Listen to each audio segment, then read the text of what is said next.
Hello viewers, welcome to my YouTube channel Maths by Mudita, and today we will be solving part 6 of question number 5, exercise 8.4. Under root 1 plus sin a upon 1 minus sin a is equals to sec a plus tan a. देखिए ये तो already आपको लग रहा होगा कि LHS तो already simplified है, साइन में ही है, यहाँ पर हमें शायद सॉल्व करना होगा। तो मैं आपको बता देती हूँ, बट ये रूट में है तो इसका मतलब हम रूट वाले को तो सॉल्व कर सकते हैं ना। अब आपको पता है ये टर्म जब रूट में होती है तो हम उसको क्या करते थे, रैशनलाइज करते थे। डिनोमिनेटर क्योंकि रूट में है, ये तो दोनों पे ही रूट लगा हुआ है, तो इसके लिए हम इसमें क्या करेंगे, इसको रैशनलाइज करेंगे सबसे पहला काम।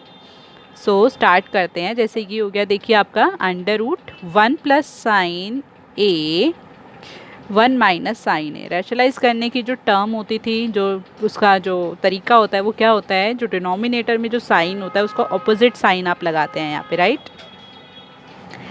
यहाँ पर भी और यहाँ पर भी, और क्योंकि ये रूट में है तो हमें ये भी पूरा रूट में लेना पड़ेगा, ठीक है ना। आप लोगों ने रैशनलाइज का ये करा हुआ है, मैं आपको थोड़ा रिमाइंड करा देती हूँ। जैसे कि मान लीजिए 9th क्लास में आपने पढ़ा भी था √7 प्लस √6, तो आप क्या करते थे यहाँ पे, इसको √7 माइनस √6, √7 माइनस √6, साइन चेंज हो जाता था। तो सेम वही चीज़ मैंने यहाँ करी है। मैंने क्या किया, इधर माइनस था तो इधर प्लस कर दिया है। इसके मैंने अलग अलग रूट ना लिखने के बजाय मैंने एक साथ ही कर दिया, उसका कोई मतलब नहीं होता, ठीक है ना।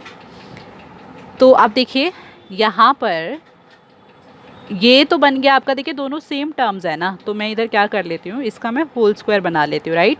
इसका होल स्क्वायर मैंने क्यों बनाया है, जैसे मान लीजिए यहाँ पर आपको लिखा हुआ है √2, यहाँ पर आपको लिखा हुआ है √2, या फिर मान लो इधर लिखा हुआ है √2 प्लस √3, √2 प्लस √3, तो ये दोनों टर्म सेम मल्टीप्लाई हो रही है, तो इसका मतलब हम इसको ये लिख सकते हैं ना। वही चीज़ हमने यहाँ पे करी है कि हम इसका क्या बना रहे हैं, स्क्वायर बना रहे हैं। नीचे अंडर रूट में इनको मैं एक साथ इस तरीके से लिख लेती हूँ, और ये भी आपको प्रॉपर्टी याद होगी कि नीचे हमेशा आइडेंटिटी बनती थी a plus B A minus B, और वैसे भी आप देख रहे हैं तो भी इधर पता चल रहा है कि इधर है a minus B A plus B, same terms है बट साइंस आर डिफरेंट, तो इधर फॉर्मूला बन जाएगा आपका a plus B A minus B का। तो देखिए ऊपर वाला तो क्योंकि ये होल स्क्वायर है तो ये स्क्वायर से रूट कैंसिल हो जाएगा, ठीक है। देखिए जैसे मैंने यहाँ जो एग्जांपल दिया था, यहाँ पे अलग अलग स्क्वायर्स है तो ये कैंसिल नहीं हो सकते, बट अगर इस तरीके से लिखा हुआ है ना √2 प्लस √2 का स्क्वायर, तो ये कट जाएगा। बट अगर मान लो इस तरीके से लिखा हुआ है x प्लस वाई का होल स्क्वायर, तब भी ये इसे कट सकता है। बट अगर ये इस तरीके से लिखा हुआ है X square plus Y square, तब ये स्क्वायर से रूट नहीं कटते, क्योंकि सेपरेट टर्म्स पे क्या लगे हुए हैं, स्क्वायर्स लगे हुए हैं। होल स्क्वायर होना बहुत ज़रूरी है तभी कटता है। तो ये आपका बन गया, देखिए 1 plus sine A as it is, और नीचे तो आपको भी मैंने बताया आइडेंटिटी है a plus B A minus B, ये हो गया a minus B, A plus B means A square minus B square, right. a है आपका 1, सो 1 का स्क्वायर माइनस b आपका है साइन, तो साइन a का स्क्वायर। अभी मैंने यहाँ पे यही चीज़ बताई थी ना, जब सेपरेट स्क्वायर हो तो कभी नहीं कटते रूट से, तो हम इनको भी नहीं काट सकते नीचे वालों को, ठीक है। ये तो आ गया 1 प्लस साइन ए अपॉन में। अब आप देख रहे हैं यहाँ पे ये 1 का स्क्वायर क्या होता है 1, माइनस साइन ए का स्क्वायर क्या होता है साइन स्क्वायर ए। अब इसका कोई फॉर्मूला होता है क्या 1 माइनस साइन स्क्वायर ए का, अगर आप थोड़ा सा याद करें तो इसका फॉर्मूला होता है कॉस स्क्वायर ए। देखिए इस एक्सरसाइज को करने के लिए आपको फॉर्मूले याद होने बहुत ज़रूरी है।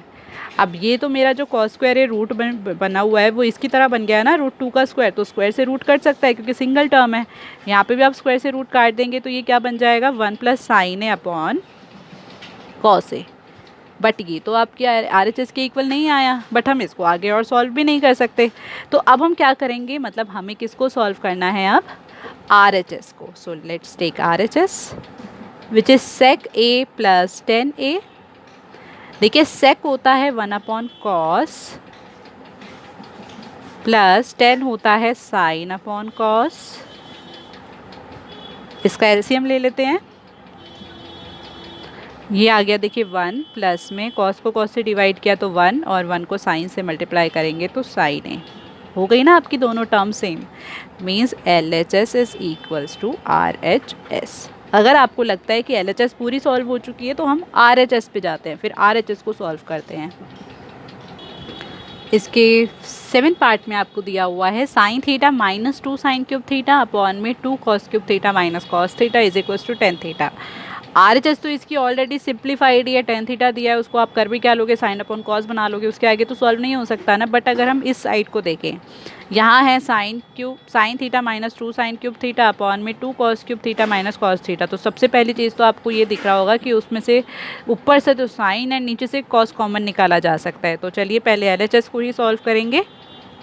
ऊपर वाली टर्म में से हम क्या कॉमन ले लेंगे, साइन कॉमन ले लेंगे, क्योंकि दोनों में ही साइन आ ही रहा है। अब देखिए यहाँ से साइन कॉमन निकाला तो इधर का जो था वो साइन पूरा जा चुका है, मतलब 1 रह गया, माइनस 2 साइन क्यूब था। साइन क्यूब का मतलब है अगर इसने एक साइन बाहर दे दिया तो इसके पास कितने साइन बच गए, 2 साइन बच गए ना। तो ये हो गया साइन स्क्वायर थीटा अपॉन में यहाँ से कॉस कॉमन आ सकता है, अंदर आपका क्या रह जाएगा, देखिए 2 कॉस क्यूब था, इसका मतलब एक कॉस बाहर जा चुका है तो क्या रह गया आपका cos square theta minus cos theta बाहर है तो इधर रह गया आपका 1। ठीक है, अब देखिए इसके बाद आपको सोचना पड़ेगा थोड़ा सा कि अब हम क्या करें। देखिए क्योंकि साइन अपॉन कॉस तो ऑलरेडी 10 बन जाता है, मतलब ये 10 तो मिल गया मुझे, इसका मतलब ये जो अंदर वाला जो भी दिए हुए दोनों ब्रैकेट ये पूरे पूरे ख़त्म होंगे, पूरा सॉल्व हो जाएगा। तो अब इन्हें किस तरीके से सॉल्व करना है आपको ध्यान दीजिए। देखिए इस 1 की जगह पे क्या कोई ऐसा फॉर्मूला होता है जो साइन स्क्वायर में हो 1 की जगह पर, ऐसा कोई फॉर्मूला। तो अगर हम सोचें तो हमारा एक फॉर्मूला बनता है, देखिए which is sine square theta plus cos square theta, right. इसकी जगह पर ये लिख सकते हैं ना, और ये minus 2 sine square theta as it is. और इसी तरीके से नीचे वाले 1 की जगह पे भी लिख लेते हैं। ये हो गया 2 कॉस स्क्वायर थीटा, माइनस था क्योंकि यहाँ पर, तो थोड़ा ध्यान दीजिएगा कि आपको इधर ब्रैकेट लगाने होंगे, ठीक है ना, क्योंकि 2 साइन एक साथ आएंगे, बाहर माइनस है अंदर वालों की साइन चेंज होंगे इसलिए। और ये आपका बन जाएगा sine square theta plus cos square theta, right. Okay, sine theta as it is. अब देखिए कॉस स्क्वायर थीटा तो ऊपर सिंगल टर्म है, इसको एज इट इज़ लिख लिया। ये है साइन स्क्वायर थीटा और ये है 2 साइन स्क्वायर थीटा। इसका मतलब है एक तो है एक्स स्क्वायर और एक है 2x स्क्वायर। तो अगर हम इसको सॉल्व करते हैं तो प्लस माइनस माइनस 2 में से 1 गया 1, और साइन किसका आता है, बड़े नंबर का, तो मतलब माइनस एक्स स्क्वायर बचता है ना। तो इसका मतलब यहाँ पे क्या बचेगा, माइनस एक्स की जगह पे मैंने साइन लिया था, वो गया 2 sine minus sine square theta. Same ऐसे ही नीचे वाले को सॉल्व करते हैं, cos theta as it is. अब पहले तो नीचे वाले के ब्रैकेट खोल लेते हैं। 2 कॉस स्क्वायर थीटा, बाहर माइनस है तो ये भी माइनस में हो जाएगा, और ये प्लस में तो ये भी क्या हो जाएगा, माइनस में हो जाएगा, राइट। साइन थीटा ऊपर वाली टर्म एज इट इज़। अब आप सोच रहे होंगे ऊपर वाले में मैंने आइडेंटिटी क्यों नहीं लगाई, ए plus B A minus B, क्योंकि उसकी ज़रूरत ही नहीं है। अभी आपको इस स्टेप में पता चल जाएगा क्यों ज़रूरत नहीं है। देखिए cos theta as it is आ गया, 2 कॉस स्क्वायर थीटा में से कॉस स्क्वायर थीटा माइनस करेंगे तो ये उसी तरीके से हो गया ना, जैसे एक्स स्क्वायर में से 2x स्क्वायर माइनस कर रहे थे, तो क्या बचा था एक्स स्क्वायर, मतलब 2 पॉजिटिव है, ठीक है, तो प्लस वाले का साइन आएगा, तो यानी कि कॉस स्क्वायर थीटा आ गया, sorry theta, okay, minus sine square theta as it is. देखिए इसलिए इसे काटने की ज़रूरत नहीं थी, क्योंकि ये दोनों खुद ही कट जाएंगे पूरे पूरे। आपका बचा क्या, साइन थीटा अपॉन में cos theta, and sine theta upon cos theta क्या होता है, टेन थीटा होता है, which is equals to RHS। यही तो प्रूफ करना था आपको, RHS यही तो थी आपकी।